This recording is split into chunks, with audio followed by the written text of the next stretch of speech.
Au moment où Paul écrivait cette lettre aux Romains de Timothée 1, 8, 4, 9, Timothée et Démas se trouvaient comme beaucoup d'autres dans une situation brûlante. La réaction par l'acide.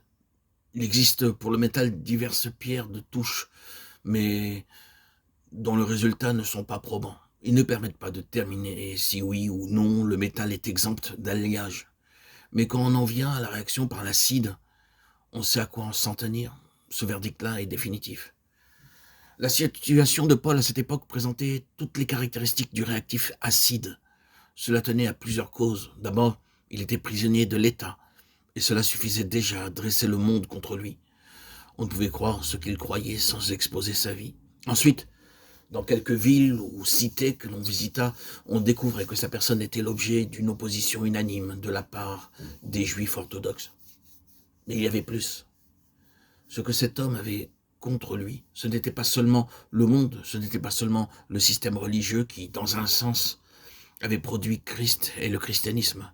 Ce qu'il avait contre lui, c'était les suspicions d'un grand nombre de chrétiens. Il n'était pas jusqu'à Pierre, l'apôtre, qui ne trouvait dans ses lettres des choses difficiles à comprendre.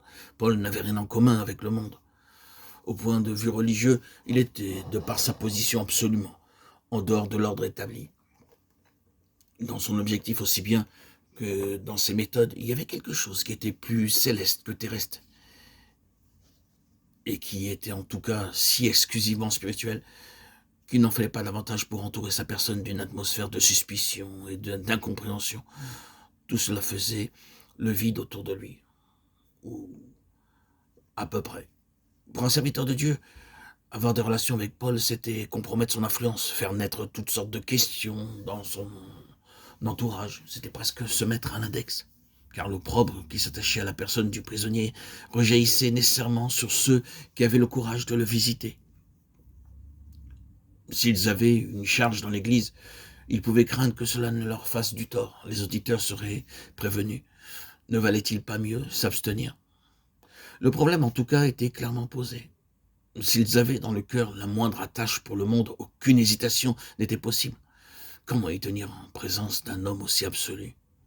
La seule chose qu'ils avaient à faire, c'était d'abandonner Paul à ses croyances, se détourner de cette pierre d'achoppement qui est toujours la croix dans la vie d'un saint et faire leur rentrée dans le monde.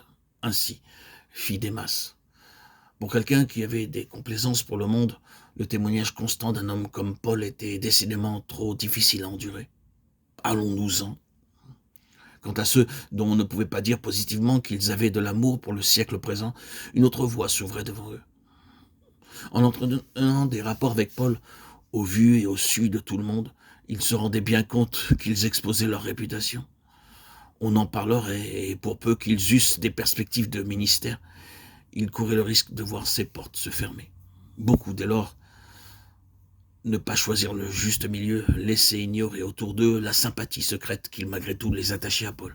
Ils pouvaient même aller jusqu'à s'en ouvrir à l'apôtre, protester de leur affection pour lui et de leur accord avec son enseignement, tout en lui faisant comprendre que pour des raisons d'opportunité, ils ne pouvaient pas se déclarer ouvertement pour lui.